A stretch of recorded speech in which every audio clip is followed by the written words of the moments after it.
So after what seemed like an infinite number of revisions or special models to the original X2, Pulsar now has the X2V2 and the X2H. They claim that both are the current culmination of all the feedback they've gotten in the past. So here's a quick look at Pulsar's offerings. For both iterations, they sure took feedback to heart, and both the V2 and H are definitely wins. Aside from the shape difference, these are both great options from Pulsar. Looking at the spec sheet, the attributes and features are what should be the expectations of most PC gamers. The sensor, the weight, the polling rate, and all these things are par for the price point or what you would expect nowadays. Now, for the sake of additional comparison, I'm also throwing in other mice here like the Lamzu Atlantis Mini and the X2 Premium Black, which is the final version of the original Pulsar X2s. Both are also the same size or size 1s or the mini versions of their lineups. Let's look at the outer top part. The three Pulsar mice share pretty much the same design. You have Pulsar's logos at the bottom part of the left mouse button, while Atlantis has theirs at the side close to M1. In terms of design, I like the subtle approach of Pulsar, but it's also hard not to basically take a second look at the gold trim of Lamzu's Atlantis. The coating color of the X2V2 and X2H has a matte-like finish to it, but it's not as flat as the Atlantis. The X2 Premium has the glossiest finish, and trust me, it looks better when I first got it. I suppose, well, my frequent use has dulled it a bit.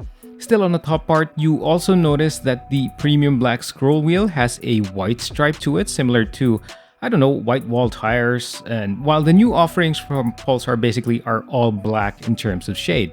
The side buttons of the Pulsar models also have a thinner feel to them as opposed to Lamzu's, which have taken up a larger surface area.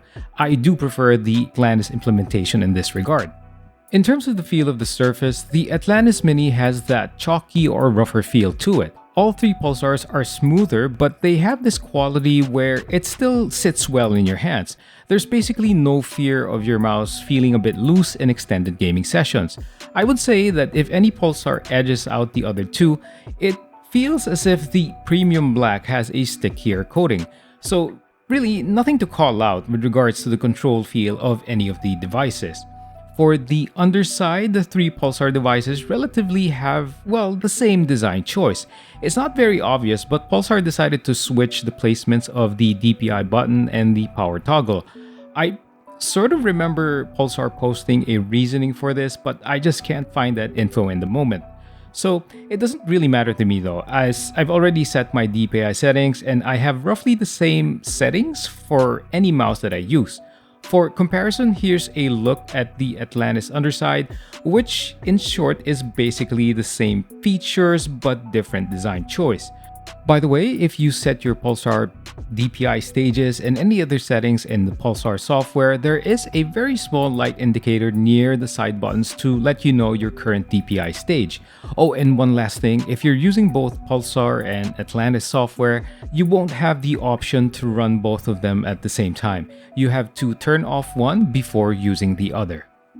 Both the X2V2 and X2H are excellent when it comes to their feel in use. If there's anything that I wish that were done differently, it's the size choice for the side buttons.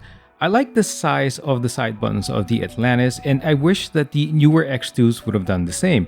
It doesn't mean that the X2V2 and H are bad, but I do prefer a different approach.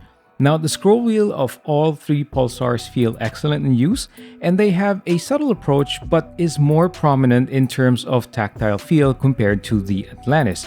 You feel each bump more for Pulsar's offerings, which is something I like very much. We'll get to the sound sampling in a bit, but the audio feedback is the same when moving the scroll wheel up or down.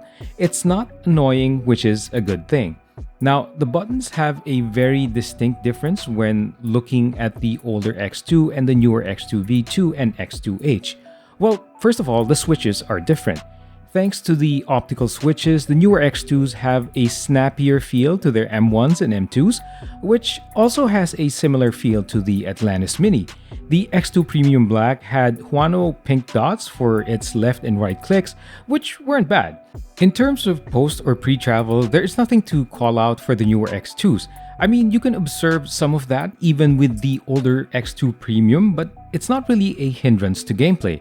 Basically, the observed pre and post travel isn't going to cost you a kill in a match. Now, the side button feels for all four mice, yeah, they're basically the same in terms of them being pressed. But again, I do prefer the larger surface area of the Atlantis. In terms of the skates, well, to be honest, I didn't really notice anything regarding their performance. So stock skates basically did pretty well. In terms of the sound, I think this is where I do appreciate the older X2 Premium compared to the newer X2s and even the Atlantis. It has a more subtle approach to the audio feedback, which was nice. You know what? Here, have a listen to them.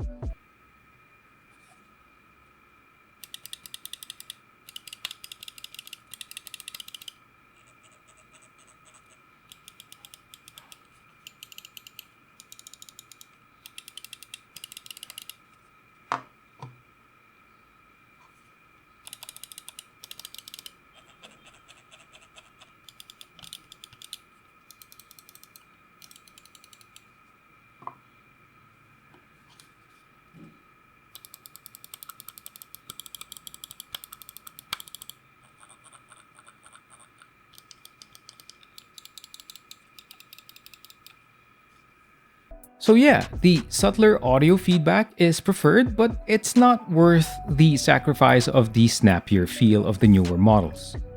This is of course the main thing differentiating the X2V2 and the X2H. The X2V2 maintains the shape of the older X2 where it has a wider waist with a less noticeable hump. The X2H has a higher hump with a narrower waist or a thinner waist. This is more obvious from the underside where the sides of the V2 have a more linear approach or linear lines, if I can say that, while the X2H curves inward. This is a noticeable difference when you hold the mouse. If you don't like your hand to be too scrunched up together like this, then the X2V2 is a better option. Now, if you look at them side by side, you'll notice that it takes a while before the X2H slopes downward in its rear end, whereas the downward slope starts earlier for the X2V2. Because of the shape of the X2V2, it doesn't allow your palm to have more areas touching the mouse if you are using a relaxed claw grip.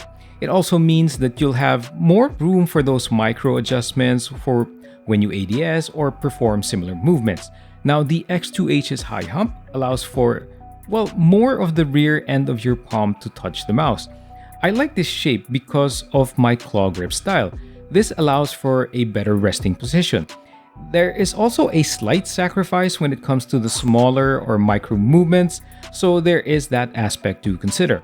However, the hump also adds to the stability factor of a relaxed claw grip approach. In conclusion, I do prefer the X2H, although I really thought that I would go for the X2V2 initially before their release. The X2H will now be part of my 1-2 wireless combo for gameplay. Now, regardless though, both mice are excellent, and it's really the shape that you have to factor in when it comes to your personal pick. Anyway, you got Crave here, and I'll talk to you soon.